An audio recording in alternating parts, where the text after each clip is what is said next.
Alien vs. Predator is a game that sort of fell off the radar when it came out. To this day, its peak player count on Steam is just over 1,000. However, I feel this game deserved a lot more attention than it got. And by the end of this video, I think you'll agree with me. So Aliens vs. Predator, or AVP for short, has 3 single player campaigns. One is Marine, one is Predator, and one is a Xenomorph. So let's start with the Marine campaign. The Marine campaign is very tense and fun. You don't really feel like you're just clearing out a shooting gallery full of baddies and moving on to the next mission. Instead, you feel like you're just trying to survive. To try and show you what I'm talking about, let's go through the first Marine mission. So you wake up to some lady on the comms telling you that you were injured and your squad mates had to leave you behind. She then walks you through a brief tutorial section as you're trying to hook up with your squad mates. The build up to your first Xenomorph encounter is fantastic. As you're moving through this colony, you can see your motion tracker picking up something. And then you open a door. Hello, motherfucker.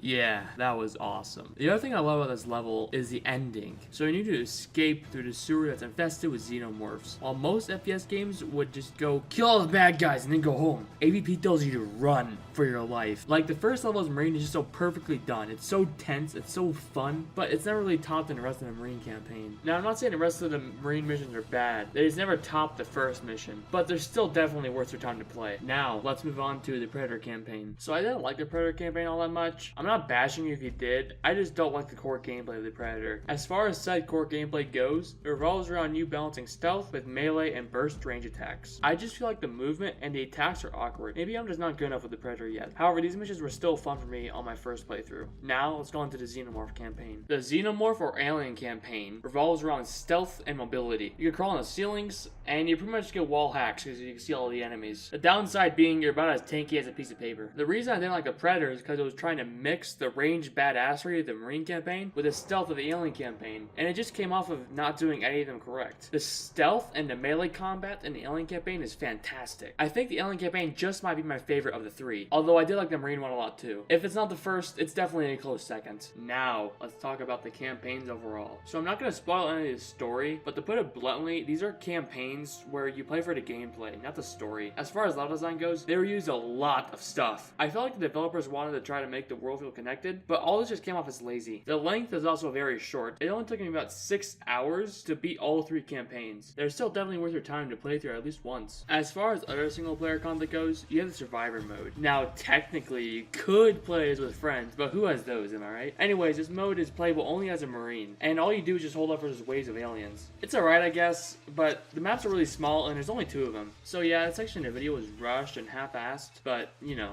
so is this game mode. The multiplayer is by far the best part of this game. Before I go any further, let me show you how to actually play it. Multiplayer. Player match. Browse games. Dedicated internet. And then boom. Now for the multiplayer itself, I think it's a ton of fun. All 3 races are playable, and they play quite similarly to the campaign. There are even 6 game modes, 3 of which are just variants of deathmatch, and the other 3 are Domination, Infestation, and Predator Hunt. Domination is a lot of fun, but for some reason Predators aren't playable in it. I lost my game over Infestation, but to sum it up, it's pretty much just Infection from Halo, but with aliens, and it's fun on occasion. Predator Hunt sucks, don't play it. None of this really matters because most of the time you're going to be playing deathmatch anyways. As far as core gameplay goes, the multiplayer has a pretty high skill curve, but it is a classic case of easy to learn, hard to master. Learning all of the 3 races can be difficult, but you're provided with plenty of content because of this. Now for my verdict. The single player is alright, with some really fun and standout moments, but its short length is unfortunate. However, the multiplayer is simply too much to pass up, and considering the fact that this game is only 15 bucks on Steam, I'll be an idiot not to recommend this game. This game is a must-have if you're a fan of the franchise. Even if you're not a fan of the franchise, the game is ridiculously cheap on sales. The fact that this game flew so under the radar, and somehow today still maintains a player base after 8 years should really speak for itself. Anyways, guys, that's been it for the review. If you want to like and subscribe, it would be really appreciated. And this has been Vibrid. Have a good one.